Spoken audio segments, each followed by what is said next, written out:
All right, so we're in really deep water, and what's going on is there's a ledge here, and on top there's a big, shallow flat that drops into deep water.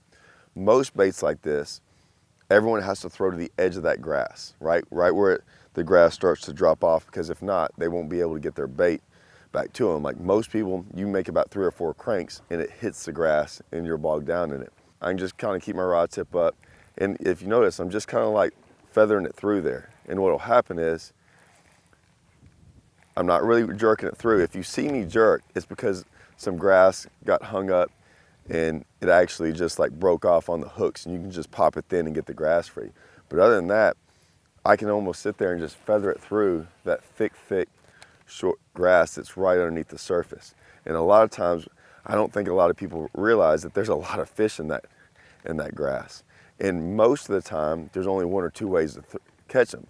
A swim jig, a fluke.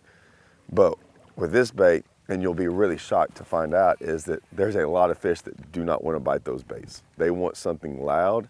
They want something right underneath the surface, making a lot of noise, and being real erratic, especially this time of year. They want something really erratic, really loud, doing a lot of different things. And that's what's pretty cool about this bait. It's flat-sided, okay? So if you look, it looks round, right? But if you look down it, it's got really flat sides. So as you're trying to pop that bait, instead of going like this, it's actually turning. It's actually turning like that. So it gives off a lot of flash. So we make a lot of different colors in this bait that give off that flash, kind of like a red eye. You know, red eyes, we do a lot of chromes and golds and stuff like that. You don't see a lot of that on a lot of crankbaits. There's a reason for that, because they don't have flat sides.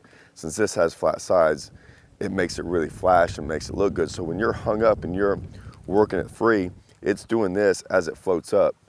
I'd say 9 out of 10 of your bites come as soon as it breaks free of that grass.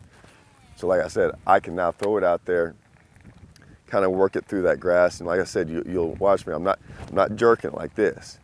I'm just kind of barely worming it through there almost.